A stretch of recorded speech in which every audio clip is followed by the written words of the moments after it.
Hola, ¿qué tal? Muy buenas tardes, bienvenidos, bienvenidas a la conversación más grande del mundo.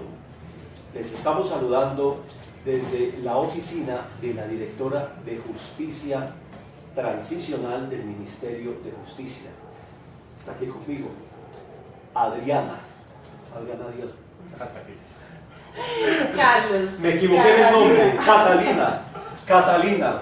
Estoy sofocado porque está haciendo un calor de todos los demonios. Aquí en Bogotá estamos en el sector de Chapinero. Fíjate que me equivoqué con el nombre. Está haciendo un calor tremendo aquí en Chapinero, en donde estamos en el despacho.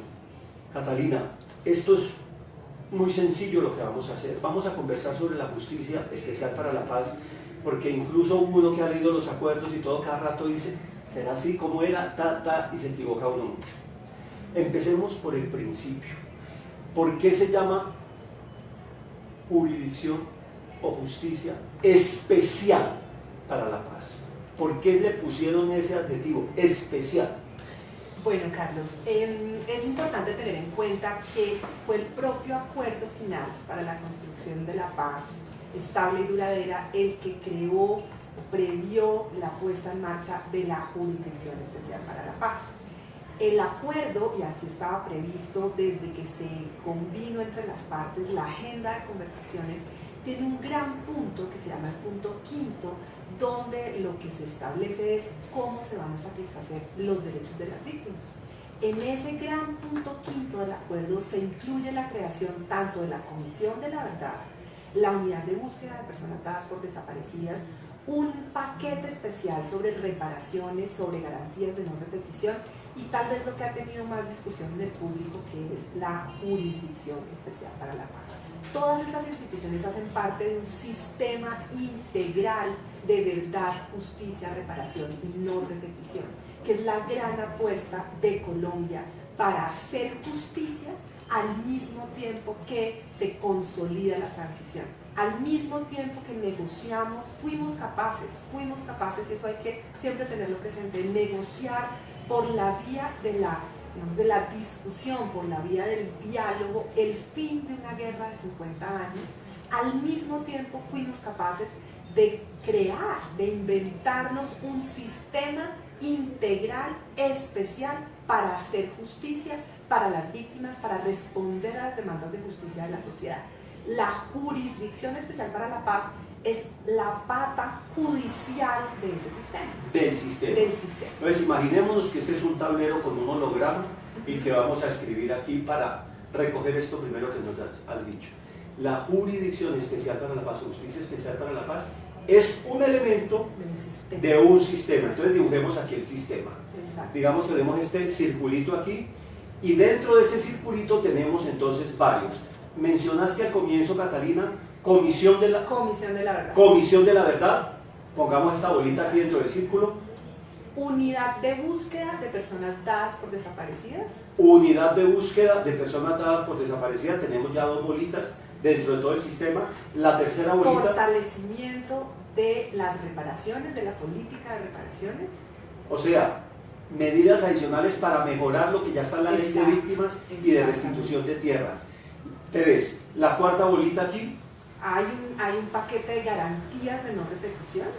Garantías de no repetición. Muy importante. Claro, porque de eso se trata, parar el conflicto, pero procurar que no se repita. Exacto. Ya llevamos 4, 5 bolitas. Jurisdicción Especial para la Paz. Y la Jurisdicción Especial para la Paz.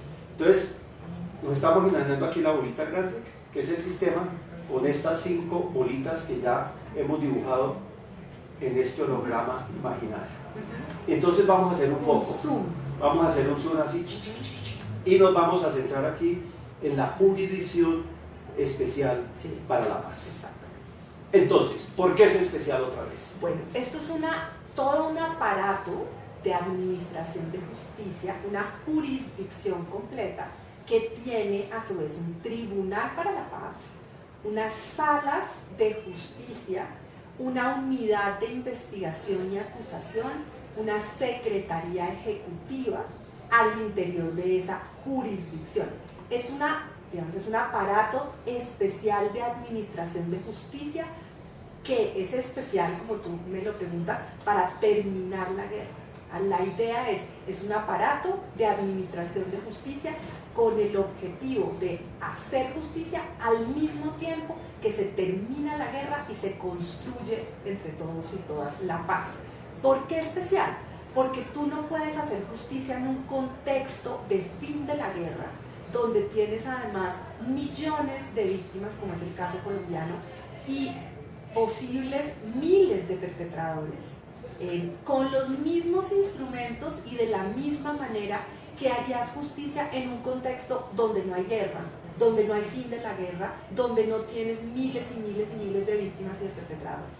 Son dos contextos muy distintos, muy distintos. Hacer justicia en un contexto ordinario, alguien diría, no es lo mismo hacer justicia en Dinamarca que en Cundinamarca, y agreguemos, en Cundinamarca, saliendo de una guerra de 50 años, con 8 millones de víctimas y miles de presuntos responsables. Entonces, parada número 2, Sí, señor. vamos aprendiendo. Ya habíamos visto el sistema con las 5 bolitas. Hicimos un foco, un zoom así con una lupa gigante y estamos en la jurisdicción especial.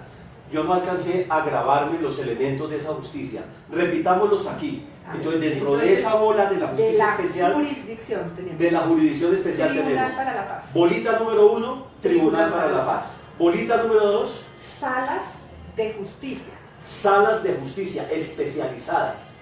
Hay una sala de amnistía, Una sala de amnistía, una sala de resolución de las situaciones jurídicas, una sala de resolución de situaciones jurídicas, cuando hay choques de competencias y no hay claridades y ese tipo de ahora cosas. podemos ver Ok, la esa es otra sala. La otra sala, una sala importantísima que yo a veces le digo la sala madre, que es la sala de reconocimiento de verdad y responsabilidad. la sala de reconocimiento de verdad y responsabilidad, Y la unidad de investigación y acusación, que es como una especie de fiscalía. una suerte de fiscalía especial al interior de esta jurisdicción especial. Es la que acusa, lleva pruebas y todo eso. Exacto. Bueno, ahí me va quedando entonces. Y una clara la cosa. secretaría ejecutiva, que fíjate que es una pieza clave porque es el órgano que lleva toda la administración y la gerencia de toda la jurisdicción. Claro, el soporte financiero, Exactamente, la planeación, los recursos, los recursos, salarios, personal, nómina, apoyo publicaciones, logístico. la página web, la información al público, todo Exacto. eso. Bueno, entonces ya me va quedando claro eso. Vamos en la gran bola con estas otras salitas y con esa secretaría y demás. Especial porque es una justicia que necesita adaptarse a las particularidades de la guerra. Porque el Código Penal, tal como está en un país normal, no es suficiente o requiere de otras medidas, otros patrones. Más que el Código Penal, Carlos, diríamos la Administración de Justicia Ordinaria.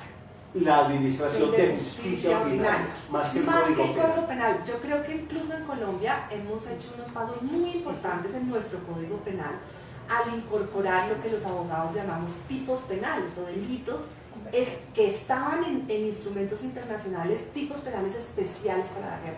Hoy nosotros tenemos un capítulo completo en el Código Penal sobre infracciones al derecho humanitario.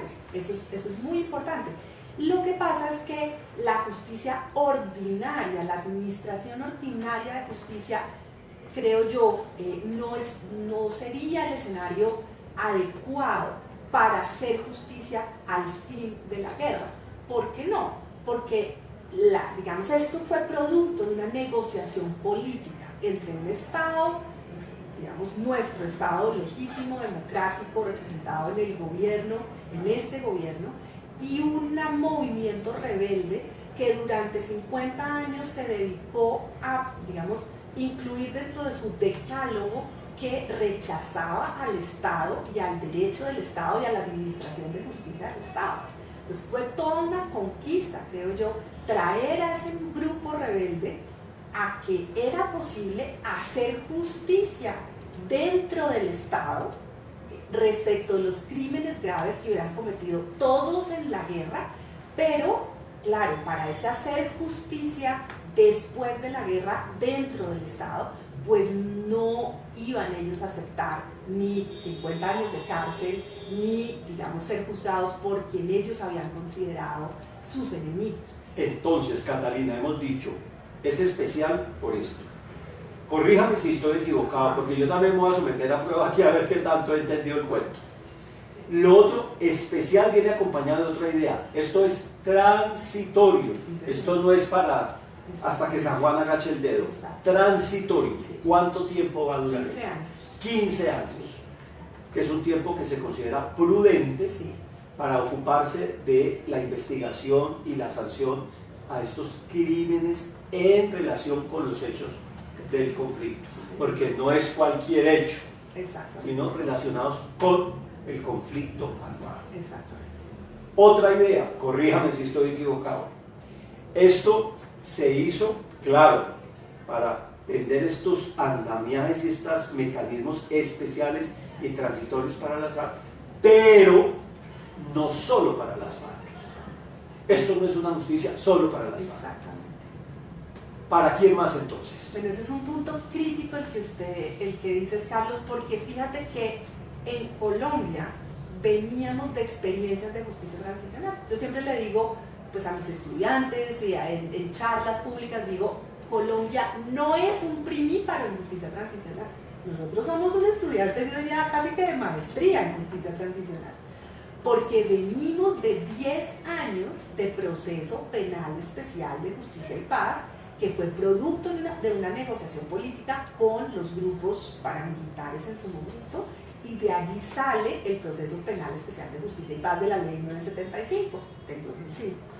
Ese proceso penal especial se reduce, su competencia llega hasta, o su alcance llega hasta excombatientes paramilitares, algunos guerrilleros también, pero no llegaba o no se podía someter al proceso penal especial de justicia y paz ni los agentes del Estado, ni los civiles que hubieran colaborado, financiado a uno u otro grupo en la guerra. Yo creo que uno de los grandes pasos adelante de esta justicia especial para la paz es incluir no solo a los excombatientes guerrilleros, sino también a los agentes del Estado, y allí incluimos como un subgrupo miembros de las fuerzas militares y de policía, y también a los civiles que hubieran participado de alguna manera en la guerra y cometido delitos en la guerra. ¿Y por qué? Solo déjame cerrar con esto. Porque esta justicia especial para la paz es en primer lugar, una oportunidad. Es una gran oportunidad para que todos los que participaron en la guerra rindan cuentas, esa es una idea clave, nos cuenten, sean capaces de mirar al país y decirles lo que hicieron, y por ese coraje de decir, y además el acuerdo es clarísimo, verdad completa, toda la verdad, verdad detallada, exhaustiva, toda la verdad y el reconocimiento de responsabilidad. Por ese coraje de decir toda la verdad completa y el reconocimiento de responsabilidad, pues se hacen acreedores de una sanción con unas características especiales. Sí, por contribuir a la verdad. Exacto. Oye, Catalina, pero esto es muy poderoso, ¿no? Sí. Porque yo creo que muchos tenemos en mente la idea de que esto fue un arreglito, como oye uno decir por ahí, que hicieron allá en La Habana tomando whisky con los comandantes de las FARC para dejarlos tranquilos y que dejen de matar y todos tan tranquilos.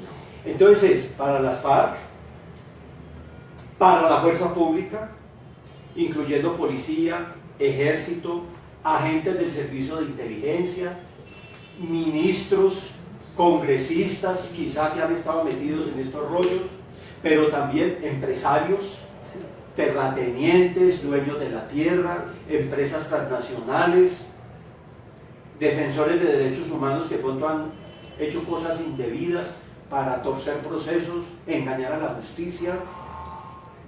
Bueno, no sé, la gente de los institutos de la tierra, del INCODER, de estas cosas que falsificaron notarios. O sea, sí, el listado puede ser enorme. Sí, sí, y eso fíjate que en primer lugar, esto, como decimos los abogados, la competencia personal de la jurisdicción, es decir, que incluya tanto a excombatientes guerrilleros como a excombatientes de nuestras fuerzas, que incluya no solo a ellos sino a los civiles, es un reconocimiento, yo creo, muy importante de que la guerra no fue una cosa solamente de los armados, como tú lo decías.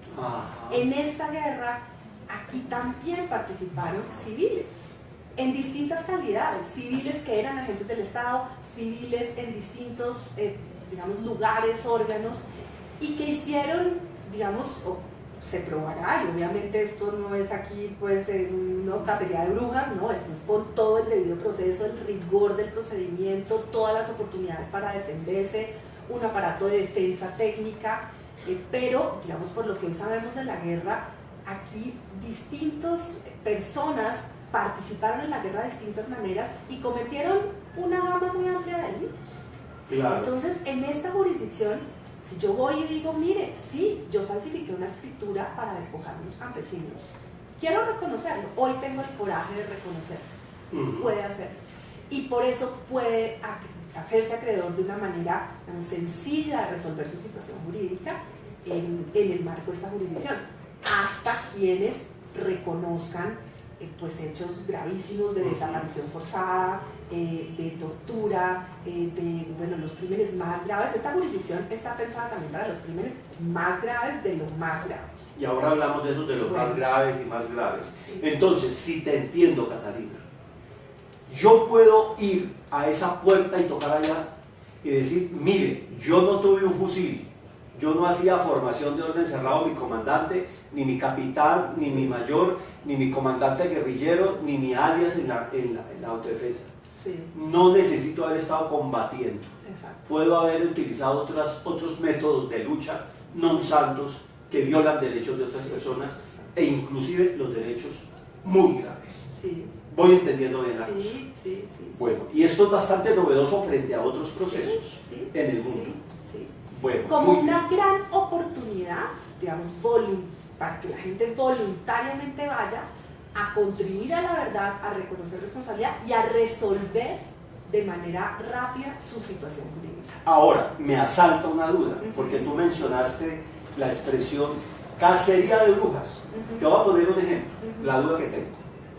Si yo soy un dueño de un gran cultivo de palma africana, y yo ayudé a financiar a los grupos paramilitares, no porque yo quería, sino porque ellos me aplicaban vacuna, o la guerrilla, porque era la única manera de yo asegurarme mi propia seguridad. Y yo puedo demostrar que fui forzado a colaborar. En ese caso, yo no voy a resultar imputado, No, ¿o sí? por supuesto que no. Por supuesto que no. Por supuesto, clarísimamente, y eso está así de claro desde el acuerdo. La expresión del acuerdo es clarísimamente, no van a terminar de responsables las víctimas. O sea, ni más faltaba que las víctimas de extorsión tuvieran que ir a reconocer responsabilidad de haber sido víctimas de extorsión, para nada, al contrario, a las víctimas de extorsión lo que se les debe es digamos, la verdad, ¿no? Un reconocimiento, un reconocimiento de su dignidad, no, en absoluto. Aquí es que no hubiera participado, pues voluntariamente, y además a través de eso hubiera cometido un delito, ¿no? Y ya serán estas distintas salas y luego el tribunal el que establezca pues si la conducta es en efecto un delito, si tenía relación o no con el conflicto y cuál es la salida jurídica que corresponde en función de su gravedad y de si la persona reconoció responsabilidad de verdad. Ajá. Ahora, si nos estuviera escuchando ahora el presidente de la Sociedad de Agricultores de Colombia, y yo le digo, mire, señor presidente de la Sociedad de Agricultores de Colombia, si un integrante de su Sociedad de Agricultores compró una tierra que le fue despojada a unos campesinos con las armas, o los amenazaron para que se fueran y vendieran eso rapidito y barato, o falsificaron documentos, y usted puede probar que usted no sabía de esos antecedentes, a ese dueño de la tierra afiliado a la SAC tampoco le pasaría nada en la misma línea de ejemplo. No, claro que no. No, aquí siempre se ha protegido lo que la ley, como tú es un campo que tú bien conoces, llama buena fe exenta de culpa. Por supuesto que aquí no se va a tratar de hacer una cacería contra personas que hicieron cosas de buena fe exenta de culpa, para nada. Porque en ese sentido sería un poco aventurado y temerario y un poco mentiroso decir es que se va a coger a todo el que estuvo metido en eso. Pero es que eso se lo ha dicho, eso se ha dicho. No, Eso es falso de toda falsedad. Y sabes, aquí hay dos claridades importantes. Uno, esta jurisdicción no va a estudiar la responsabilidad de empresas. Ah, Fíjate no. que no, porque la responsabilidad penal en Colombia es individual. Fíjate que aquí, en otros países puede ser que eso sea el caso, pero en Colombia no tenemos responsabilidad penal de empresas. Hay responsabilidad de individuos. Entonces eso es otra cosa donde hay una suerte de confusión. Aquí no se va a estudiar la responsabilidad, por ejemplo, civil de las empresas. No, esto es para responsabilidad penal de individuos. Oye, pero ahí me asalta una duda, porque ha habido denuncias desde las organizaciones defensoras de derechos humanos que la empresa americana no sé qué, no voy a mencionar nombres para no hacer daño a la honra de esas empresas, de pronto estoy diciendo falsedades. La empresa tal les pagó a los paramilitares para que le dieran seguridad y además esa empresa buscó información con el DAS para coger a los sindicalistas y mandarlos a quebrar a todos para que dejaran de regar en el camino. Entonces, en ese caso, si hubiera pruebas suficientes, ¿no iría? No, pero por supuesto, digamos que hay dos escenarios distintos. Una, la responsabilidad penal de los individuos. De las personas. De las personas. Del gerente de recursos humanos o del dueño de la operación de la mina o de lo que fuese. Un individuo, como esos ejemplos que tú traes. Otra cosa distinta es de la empresa, como decimos los abogados, como persona jurídica. Okay. Eso tiene en Colombia otros escenarios de la responsabilidad civil que no van a ser absorbidos por la Jurisdicción Especial para la Paz. Eso es lo primero que hay que dejar en claro. Okay. Y lo segundo, también en la línea que tú dices, es en Colombia se han cometido, yo diría, cientos de miles de delitos relacionados con la guerra por miles y miles de personas. Entonces, no se trata tampoco de perseguir penalmente a todo el mundo por todos los delitos. Que fíjate que ya Justicia y Paz probó con toda la evidencia categóricamente que no es posible investigar, juzgar y sancionar a todos los paramilitares por todos los delitos que cometieron. O sea, llevamos más de 10 años en el proceso penal especial de Justicia y Paz y se han condenado a unas 200 y algo personas. Que es muy poquito. De 3.000 y pico personas postuladas por el Ejecutivo al proceso de Justicia y Paz. Yo aquí quiero que seamos muy cuidadosos. Esto no es culpa de los fiscales, ni de los jueces, ni de la Administración de Justicia.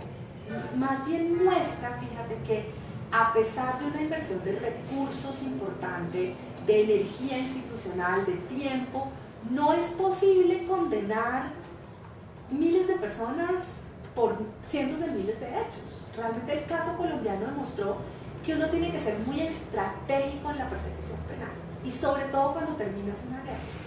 Cuando uno termina una guerra y quiere hacer rendición de cuentas sobre los hechos del pasado, sí. El gran poder de esto es simbólico. Simbólico. Es mostrarnos a todos que violar el pacto de convivencia básico tiene un costo. Muy que bien. Violar la ley no es gratis. Y tiene este aparato, tiene un poder simbólico gigante.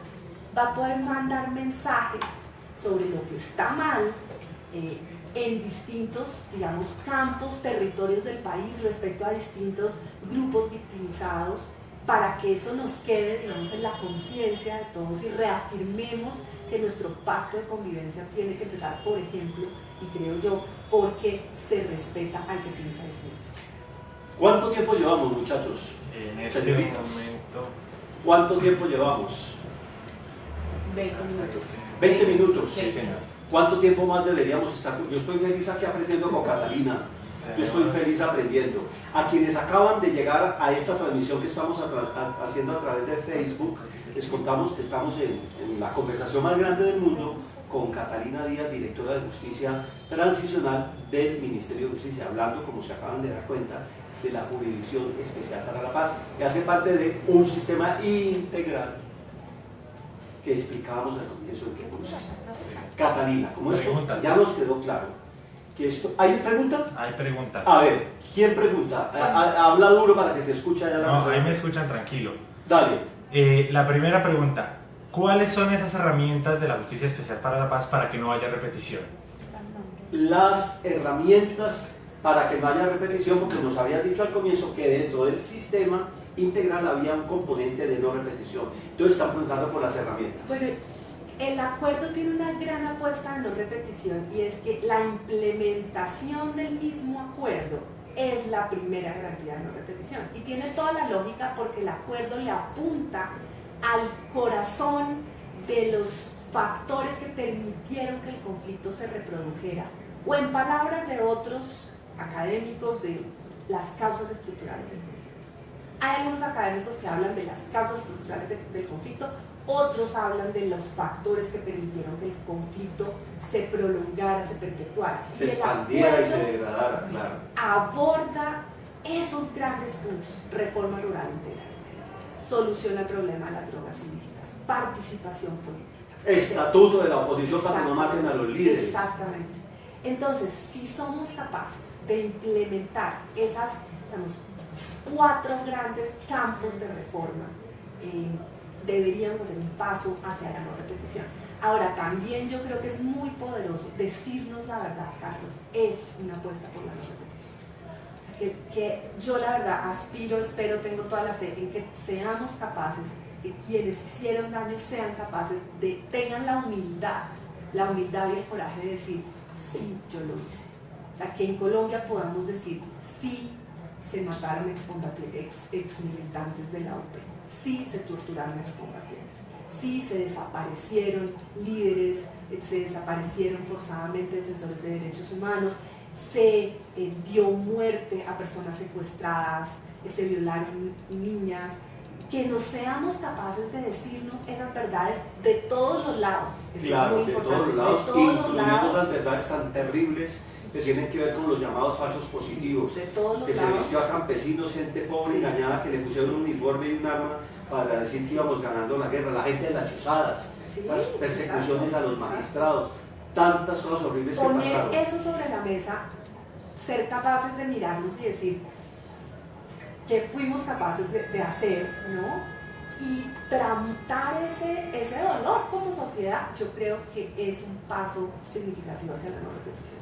Oye, entendería yo en este contexto de lo que estamos hablando, que asegurarnos que un buen proceso de reintegración sea exitoso también, porque se trata de darles oportunidades a quienes estuvieron haciendo daño en la guerra, pero un buen proceso es un mecanismo poderoso de no repetición. Tienes absolutamente toda la razón. Nosotros aquí, incluso cuando hemos trabajado con los excombatientes paramilitares que están hoy privados de la libertad, el Ministerio de Justicia tiene un programa especial de resocialización para ellos. Es un programa de 10 meses con distintos módulos, de muy buena calidad, ha sido muy bien calificado por ellos. Ya estamos llegando al final, nos hemos, como decimos aquí, graduado de ese programa con mucho éxito.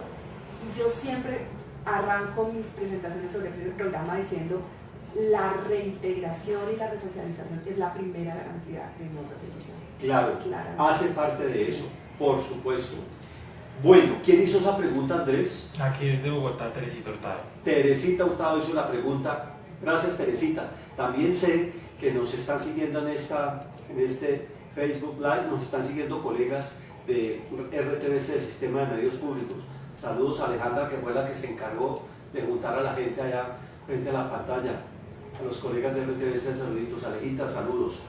Bueno, hemos dicho que esto es no solo para la guerrilla, sino para todas las personas. Pero, me corriges por favor si estoy equivocado, no se le da el mismo tratamiento a la guerrilla, a los particulares y a la fuerza pública. No se les da el mismo tratamiento. Sí, claro. Fíjate que, así como decíamos que, en mi manera de ver, es uno de los principales avances de esta Jurisdicción Especial para la Paz, la inclusión de los agentes del Estado en la justicia transicional. Los propios agentes del Estado, las propias fuerzas militares y de policía, que han sido un actor muy importante en esto. Es siempre importante recordar que con ellos fue que empezamos a construir, trabajando durante años, de verdad, el Ministerio de Defensa y las fuerzas, el Comando General de las Fuerzas Militares ha trabajado muy duro durante muchos años hasta llegar a lo que tenemos hoy de la Jurisdicción Especial para la Paz.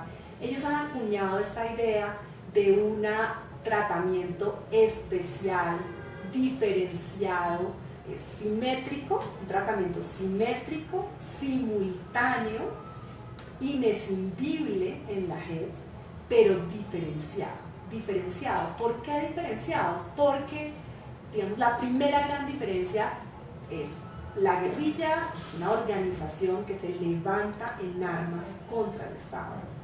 Por definición se pone al margen del Estado, al margen del derecho del Estado, digamos, contesta y se opone al Estado. Digamos, su razón de ser es derrocar el Estado. Digámoslo brutalmente, esto puede sonar muy feo, pero digamos, la guerrilla es una organización que delinque por definición. El policía, el militar, el agente secreto, el juez, el notario, se supone que no están llamados a delinquir. No, todo lo contrario, son las autoridades instituidas para defendernos en nuestra honra, bienes, vida y demás derechos a todas y todos los colombianos. Y eso tiene, sabes, legalmente unas consecuencias importantes, es que sus actos se presumen ilegales. Mientras que uno podría decir en los actos de una organización que se levanta contra el Estado, como dices tú, pues eso es un delito en sí mismo, que es el delito de rebelión. En los agentes del Estado, sus actos se presumen legales. Entonces eso tiene una consecuencia dentro de toda esta concepción importante, y es que a los rebeldes, a la guerrilla que se levanta en armas contra el Estado, le vamos a amnistiar al final de la guerra, al habernos puesto de acuerdo en una solución negociada a esta guerra, le vamos a amnistiar el hecho de haberse levantado en armas contra el Estado, que era en sí mismo un delito. Fíjate, solo, digamos, irse, empuñar el fusil, vestir el uniforme y decir yo me declaro rebelde y estoy contra el Estado, eso es un delito en sí mismo. Y todas las cosas que yo haga asociadas a esa condición de un hombre o mujer levantado en armas contra el Estado, todos los demás delitos asociados a eso son amnistiables siempre y cuando no sean delitos atroces, crímenes de guerra, delitos de lesa humanidad, que ahora vamos a aclarar eso. Exacto. Hagamos un paréntesis aquí porque tenemos otra pregunta. Andrés, ¿quién pregunta y qué? Así es, desde Medellín, Luzmeri Velázquez, que es vocera de la Mesa Departamental sobre Desaparición Forzada, nos pregunta: ¿cómo será la participación de las víctimas independientes, organizaciones de víctimas, organizaciones de derechos humanos ante las diferentes salas, tribunales y estamentos de la Justicia Especial para la Paz? Gracias por la participación desde Medellín. Bueno, muchísimas gracias. Qué bueno que nos estén siguiendo las sí. organizaciones que hacen parte de las mesas de víctimas. Esa es una pregunta muy importante. El propio acuerdo y el acto legislativo que se tramitó en el Congreso incorporando en la jurisdicción del sistema integral prevé que en la Jurisdicción Especial para la Paz las organizaciones de víctimas podrán aportar informes a la sala de reconocimiento de verdad y responsabilidad, que es esta sala madre que va a recibir por un lado la información oficial, empezando por los informes que le tiene que enviar la Fiscalía General de la Nación, va a recibir los informes de las organizaciones de víctimas y derechos humanos y otra información, y la va a contrastar. O sea, la primera gran tarea de la JEP y de esta sala es recibir información de muchas fuentes, entre ellas las víctimas. Las víctimas, organizaciones de víctimas y derechos humanos, contrastar toda esa información y con base en eso llamar a las personas a reconocer verdad y responsabilidad. Eso es muy importante. También dice el acuerdo, y esto viene de una decisión de la propia Corte Constitucional, que en esta materia hemos avanzado mucho sobre participación de víctimas. Entonces dice el acuerdo que las víctimas serán oídas, se tendrán en cuenta especialmente en los supuestos de selección de casos, de selección y priorización. Entonces cuando hablábamos de que va a ser imposible perseguir a todos los perpetradores, nos vamos a concentrar en algunos emblemáticos. Por todo, y que tenemos que ser muy estratégicos en qué vamos a perseguir penalmente, pues en esos supuestos de selección y priorización tendrán que ser oídos y considerados los intereses de las víctimas. Y también, fíjate que aquí también es un punto clave, no hemos hablado mucho de las sanciones, pero para los que reconocen verdad y responsabilidad, se prevé una sanción que el acuerdo llama sanción propia, ¿no? Que es una sanción especial con un componente de restricción efectiva de la libertad, y un componente restaurativo y reparador. Las víctimas tienen desde el acuerdo una voz, tienen que dar su opinión sobre ese componente restaurativo y reparador para que pues esto tenga sentido en el marco, como lo dice el acto legislativo, de una justicia restaurativa. Ahora vamos a hablar de esas maneras distintas de castigo, diferentes a estar tras las rejas ahí, pudriéndose en una cárcel lleno de odio o con sentimientos de venganza. Yo quiero retomar el tema de los militares, por ejemplo, que tienen un trato diferencial. Pero es que antes del plebiscito se oían voces que decían: ¿usted cómo me va a comparar a un general de la República como Rito Alejo del Río con Timoleón Jiménez o con Cano, que eran unos criminales? ¿Usted cómo me los va a poner en la justicia en el mismo plano? No, señor. Ellos necesitan, porque están defendiendo la patria, tratamiento especial. Sí, digamos que el primer punto de diferenciación, como te decía, es que la jurisdicción parte del reconocimiento de que los agentes del Estado y los miembros de las fuerzas militares y policía participaron en la guerra para defender los intereses de todas y todos, para defender la Constitución, la ley, nuestra vida, honra, bienes y derechos, y que sus actos se presumen legales. Claro. Mientras que la organización que se levanta en armas contra el Estado, esas personas que deciden irse contra el Estado, contra las instituciones, contra la Constitución, eso en sí mismo es pues el delito de rebelión. Eso es una diferencia. Entonces, mientras que vamos a amnistiar el hecho de levantarse en armas contra el Estado, pues por supuesto que no hay ese equivalente para los agentes del Estado. Los agentes del Estado que hayan cometido delitos, ¿no? Que hayan cometido delitos en el marco de esta guerra, y el acuerdo dice con ocasión, en relación directa o indirecta con el conflicto armado, pueden venir a la Jurisdicción Especial para la Paz a decir: bueno, yo quiero aportar verdad, reconocer estos hechos y por ello hacerme acreedor de una sanción propia. Claro, entre otras cosas, corrígeme Catalina si estoy equivocado, porque para eso existe estas normas de la guerra que dicen: en la guerra no todo se vale. Exacto. No es que yo sea un general y diga no, como dijo el oficial aquí en el episodio del Palacio de Justicia. ¿Usted qué está haciendo aquí este palacio? Defendiendo la democracia, maestro, porque a nombre de la democracia yo mato, deshago, desaparezco, tortugo. O a nombre de la revolución yo mato, desplazo, amenazo, bombardeo, uso minas, antipersonal. No todo se vale en la guerra. Totalmente. Fíjate que ahora a lo que tienes toda la razón y viene mucho a cuento con lo que conversábamos ahora de la no repetición. El primer gran mensaje de esta Jurisdicción Especial para la Paz es justo lo que estás diciendo: no todo en la guerra se vale. Hay límites y desde siempre ha habido límites. En Colombia históricamente ha habido límites. Para eso el derecho internacional, lo que se llama el derecho de gentes, fíjate, la tortura siempre ha estado prohibida. ¿No? Hay unos códigos incluso de honor de los combatientes. A los combatientes saben que es honorable respecto del enemigo. Claro. Torturar a un combatiente capturado no es honorable, viola las reglas de la guerra, siempre ha estado prohibido. Dar de baja a un combatiente rendido, fíjate. Claro. Tú no das de baja a un combatiente rendido. Matar a un campesino en estado de indefensión porque es informante del ejército o porque se presume que colaboraba con el paramilitar o con la guerrilla es un crimen atroz. Entonces ahora sí entremos en esa materia, porque como no todo se vale en la guerra, pero se les fue la mano a más de uno, no solamente a los guerrilleros, a los militares, a los policías, a los señores del DAS, a los magistrados, a los notarios, a los topógrafos, a los periodistas, que también muchos se prestaron para hacer juegos, hasta monjas y curas hubo metidos en estas cosas criminales tan atroces. Entonces ahora sí hablemos ¿qué va a pasar con la gente que hizo estas cosas horribles?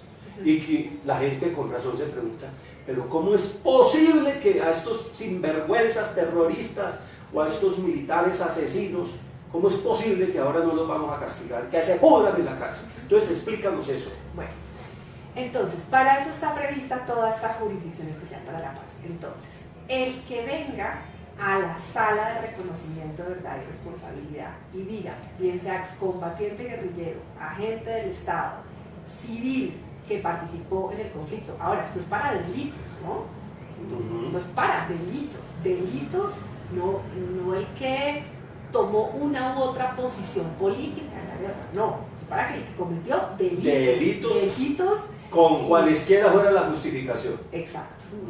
Delitos en relación directa e indirecta con ocasión del conflicto armado, puede venir a esta jurisdicción ante la sala de reconocimiento de verdad y responsabilidad y decir, mire, yo cometí un delito, estoy procesado, estoy condenado, tengo una investigación o no, pasé de agache y no me pillaron. Y ahora quiero venir a reconocer. Y decir, yo entonces quiero aportar mi verdad, reconocer responsabilidad, y si la sala y luego si el tribunal establece que aportó verdad plena y reconoció responsabilidad, se puede hacer acreedor de una sanción propia, que esta sanción con un componente de restricción efectiva de la libertad, un componente restaurativo y reparador entre 5 a 8 años y, digamos, de esa manera resolver su situación jurídica habiendo contribuido a los derechos de las personas. Restricción efectiva de la libertad quiere decir que no necesariamente me meten en una celda en la cárcel Modelo o en Picaleña. Exacto. O en la cárcel de máxima seguridad. Sabes, incluso por definición no es cárcel ordinaria. No es cárcel ordinaria. Es restricción, dice el acuerdo tal cual, de libertades y derechos, incluido libertad de locomoción, libertad de fijar residencia, libertades y derechos, y digamos tiene que tener un monitoreo, e incluso el acuerdo dice que será un componente de la misión política de Naciones Unidas la que hará verificación y monitoreo del cumplimiento de esa sanción. Tiene que haber cierto perímetro del cumplimiento de esa sanción, que por supuesto no es irse de paseo por los pueblos de Colombia, para nada, tiene que haber un perímetro, los jueces tendrán que determinar exactamente el horario, los lugares, la modalidad, cómo se cumple la sanción, para que haya restricción efectiva de la libertad y haya un componente reparador y restaurador, que puede ser reconstrucción de infraestructura, tareas de desminado, tareas de erradicación de cultivos, otras tareas asociadas con, por ejemplo, limpieza de cauces, de ríos, actividades, y aquí va a venir como la gracia de todo esto, que la gente sienta que allí hubo una sanción sin que sea pues pudrirse en la cárcel. Sin que sea pudrirse en la cárcel, es un poco la lógica, exacto, entre comillas, el negocio, exacto, porque como no los capturamos, voy a decirlo de una manera feísima, pues de malas, no los capturamos, no los derrotamos del todo. Como no los derrotamos, no los metemos a la cárcel, por eso negociamos las condiciones especiales. ¿Hay pregunta, Andrés? Sí, señor. Desde aquí, desde Bogotá, José de Jesús Prieto nos pregunta, ¿y qué pasa si los agentes llamados a los tribunales no dicen la verdad? ¿Qué pasa? Gracias, José, por tu pregunta. ¿Qué pasa si no dicen la verdad? Entonces, si no dicen la verdad, si no reconocen responsabilidad, habrá una sanción ordinaria, de prisión ordinaria, pena privativa de la libertad ordinaria, entre 15 y 20 años. Con todo. Ahora, supongamos, voy a poner otra vez un ejemplo, que yo estoy aquí tranquilito porque yo hice todo tan bien, entre comillas, que yo no aparezco por ninguna parte.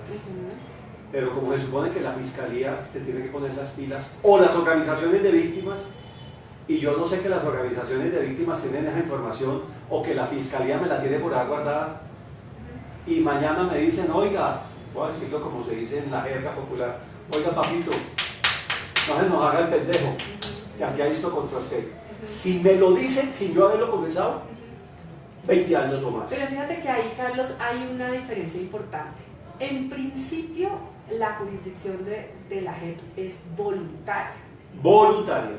En principio, es muy importante. O sea, el primer paso es que esto es voluntario para el que quiera ir. Pero obviamente está ese, ese escenario el que tú planteas. Pero en ese escenario, la JEP puede, y esto es una gran diferencia respecto a justicia y paz, la JEP, la Jurisdicción Especial para la Paz, puede llamar a alguien compulsivamente, pero siempre y cuando se trate de alguien que hubiera participado de manera determinante en los crímenes más graves y representativos. Determinante. Claro. Entonces, como se hace ahorita, pues más o menos desde la Fiscalía. Pero, si la Fiscalía tiene evidencia que X persona hizo cosas muy graves que son determinantes de una masacre, lo llaman aunque él esté tranquilito en su casa. Claro, pero fíjate que aquí, digamos, hay una cualificación importante respecto a la Fiscalía, porque pues en la Fiscalía, pues para eso está, la Fiscalía obviamente puede llamar a cualquiera que ha cometido cualquier delito, ¿no? Obviamente de acuerdo con la ley y los procedimientos y las oportunidades, en fin, pero en el marco de la JEP solo te pueden decir a ti, Carlos, usted tiene que venir aquí, y si no lo mando a traer a la fuerza. Tiene que venir. Si eres un partícipe determinante de los casos más graves y representativos. Y esto tiene toda la lógica, por lo que te decía. Porque en el marco de una guerra, y lo han demostrado en otros lugares del mundo, no vamos a poder investigar y juzgar y sancionar a cientos de miles de personas por cientos y cientos y cientos de miles de hechos. Sí, porque no es práctico, porque se enreda, porque se congestiona todo. Porque no es posible. Y porque no es posible. Porque no es posible y ni siquiera tal vez no es deseable, ¿sabes? Claro. Lo deseable es hacer una cosa muy estratégica, digamos, haciendo decisiones judiciales que yo espero que sean de lectura obligada para todos y todas, y los estudiantes, y las universidades, y en los colegios, o sea, que sean unas decisiones de peso, de un peso y una calidad ética y moral y jurídica muy importante, contra un universo de personas razonable, que no son cientos de miles por cientos de miles de hechos. Entonces, por eso, la jurisdicción, digamos, compulsiva, que decimos los abogados cuando esta jurisdicción te va a decir, usted tiene que venir a sentarse aquí a responder, es cuando uno es partícipe determinante de los casos más graves y representativos. Vamos ya terminando, Catalina, agradeciéndoles a quienes nos están Una siguiendo. última pregunta. Una última pregunta, Sí, dale, señor. por favor. ¿Y qué pasa? Miguel Forero es la que es de Bogotá. Miguel Forero, gracias Miguel por estar con nosotros. ¿Y qué pasa si hay un delito que se va a juzgar dentro de 15 años? O sea, dentro de 15 años empieza a hacer la investigación y el juzgamiento del delito. O sea, ya se ha pasado el tiempo. Ya se va a acabar la Jurisdicción Especial para la Paz, el tiempo de vigencia, y estamos en el año 14 años y 6 meses. A ver, pues la idea realmente es que esto va a partir de toda del cúmulo de información que tiene la Administración de Justicia Ordinaria en Colombia, por un lado la Fiscalía y por otro lado todos los jueces, que no es poca. Fíjate que yo hablando con colegas de otros países, le decían, claro, conversando, la nota importante en Colombia es que aquí ha habido justicia, con todos los problemas, más lenta, pero ha habido decisiones muy importantes. O sea, en Colombia la Fiscalía, los jueces han producido durante décadas decisiones muy importantes respecto de todos los actores del conflicto, entre ellos, tal vez en primer lugar, las guerrillas. También ha habido decisiones importantes respecto a agentes del Estado, incluso civiles, y por eso no partimos de cero, partimos de todo un acumulado. Entonces no tengo como muy claro cuál es el escenario, digamos, de un delito en el año 14, ¿no? Porque lo primero que se va a hacer es acopiar toda esa información que viene de la justicia colombiana y de otras, digamos, fuentes estatales oficiales, cruzarla con los informes de las organizaciones de víctimas y derechos humanos para proseguir el proceso. De hecho, hay unos términos dentro de los cuales las salas deben producir, o la sala de reconocimiento debe producir su trabajo, y esto no es que pueda esta sala seguir recibiendo información per secula seculorum. Ajá, tengo una pequeña duda, muy rápido. Sí. Si yo cometo un delito de estos graves y soy determinante dentro de un año, es decir, 2 años después de la vigencia del Acuerdo de La Habana, ya eso no lo cobija. No. No, y es lo que pasó antes de la firma del acuerdo del Teatro Colón. 1 de diciembre de 2016. O sea, si mañana yo soy responsable de una masacre, mañana de malas, me voy por la justicia ordinaria. De malas, exactamente. Claro, eso es muy importante aclararlo. Eso es muy importante, eso es importantísimo. Esto es para los hechos que ocurrieron en el marco de la guerra antes del 1 de diciembre de 2016. Si se comete, o bien un excombatiente guerrillero en una zona veredal comete un crimen hoy, mañana, pasado, eso está completamente por fuera de la guerra. Claro, va a la justicia ordinaria. Entonces es mentiroso decir que están en la zona veredal y que siguen haciendo daño y que van a seguir como si nada y que se van a burlar de la justicia. No. Porque eso es mentira, afirmar una cosa. Tengo una duda, hablamos de amnistías que se le da para el que era combatiente, uniforme, rebelión, azonada, y todos esos delitos que no son estos delitos terribles. Pero también, y se aprobó una ley de amnistía, ¿no? Sí, señor. En esto del mecanismo rápido. Sí. Es para poder sacar al gran número de excombatientes de las FARC. Por esos delitos que no son graves. De hecho, por ser guerrillero y haber el uniforme y todos esos delitos asociados, me dan la amnistía y yo, digamos, quedo limpio. Sí. ¿Y por qué también se utiliza la figura del indulto? ¿El indulto es para qué entonces? ¿Cómo es eso? No, digamos que clásicamente en Colombia hemos distinguido indulto para los condenados. Para los que ya están condenados. Sí, y amnistía para los que están procesados. Pero aquí realmente en el marco, como bien dices, de la ley de amnistía, se usa la figura más amplia, la amnistía para las dos hipótesis. Es un tecnicismo, pero el concepto, digamos, político macro es la amnistía. Es la misma.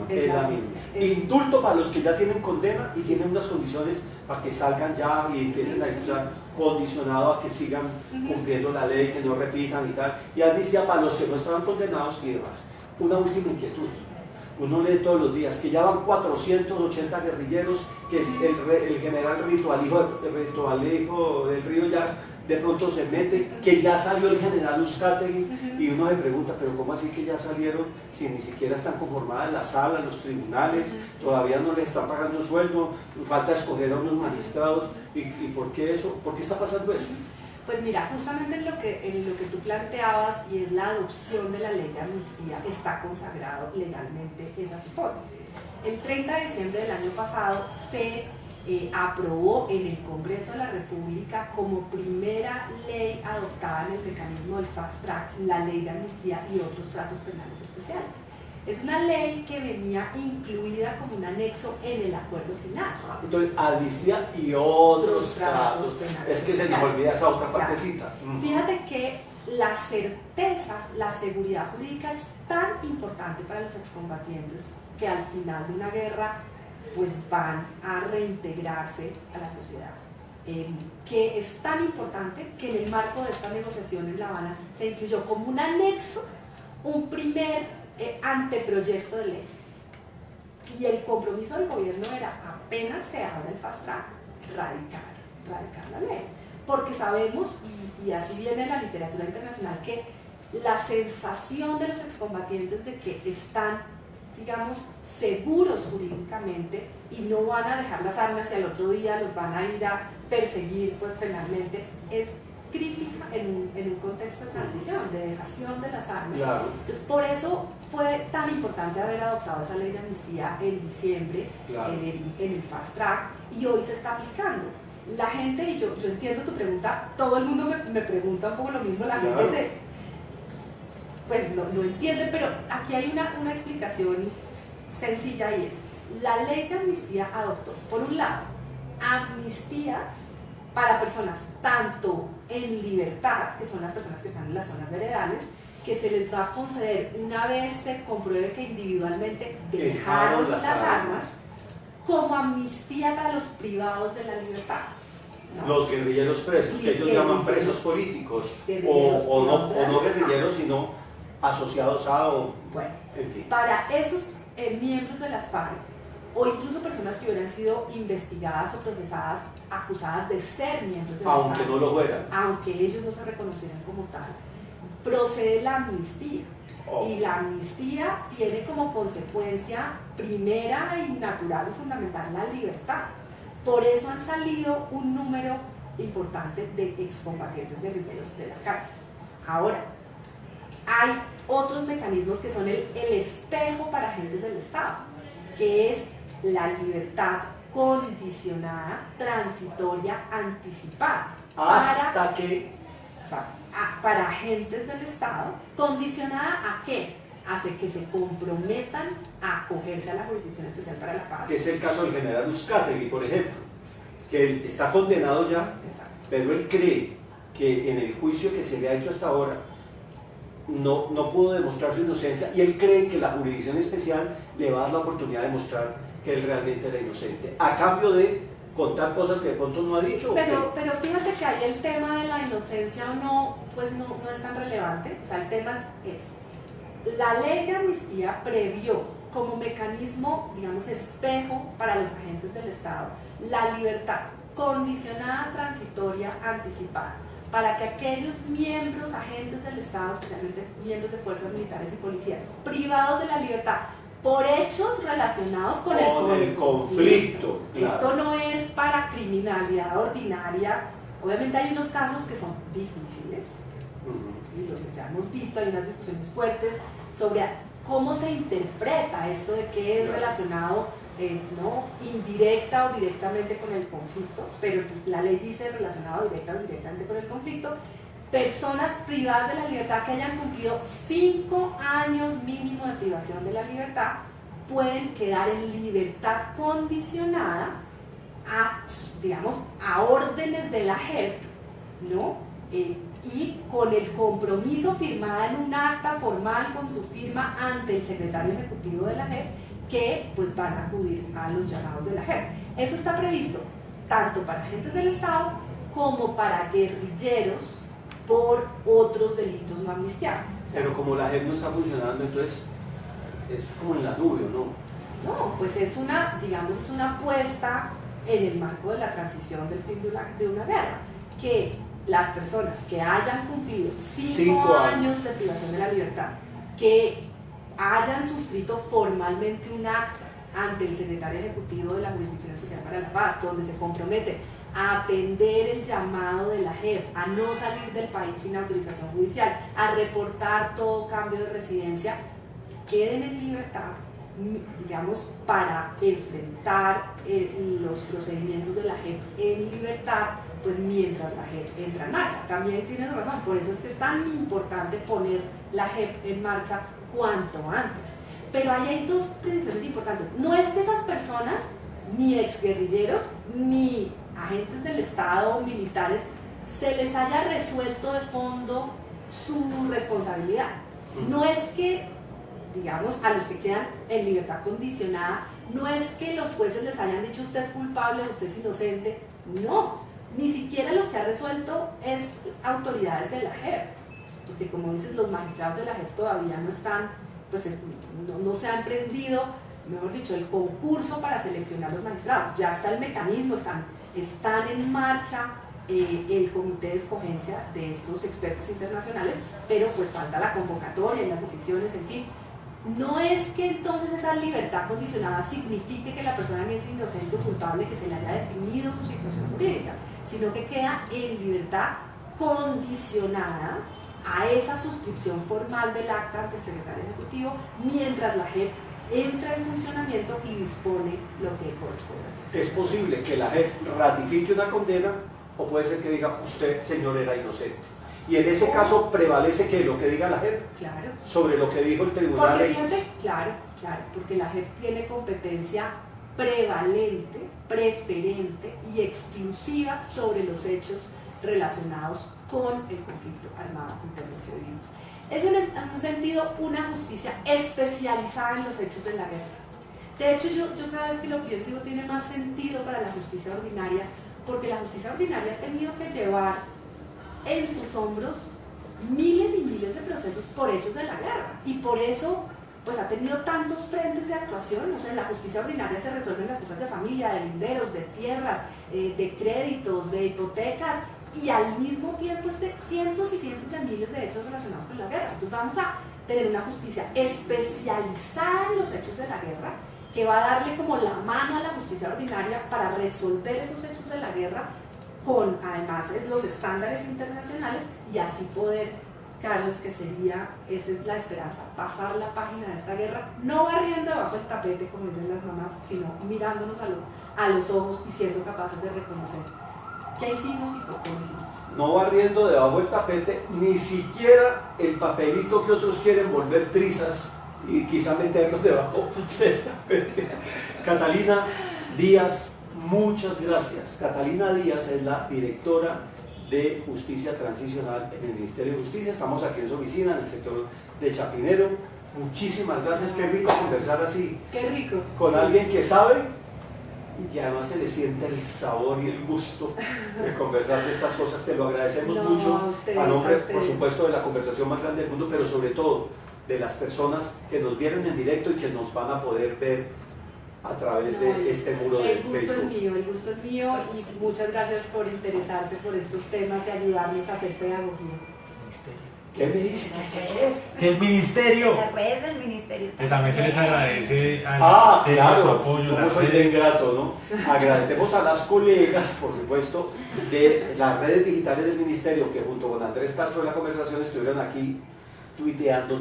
Nos encantaría que ustedes vean esto, los que no lo vieron ahora, les cuenten a otras personas. Oiga, vean una conversación que hubo donde explicaron un poco de vainas que a mí me parecieron interesantes, cuéntenles a otras personas y escríbanos, escriban tweets, escriban en Facebook, comenten, opinen, hagan preguntas, porque seguramente oyendo a Catalina, como nos pasó a nosotros, nos surgen preguntas. De eso se trata este ejercicio, preguntar y preguntar y preguntar y entender y entender. Catalina, chao. Bueno, muchísimas gracias, muchas gracias a todos y a todas por estar con nosotros y seguirnos. Hasta la próxima, chao.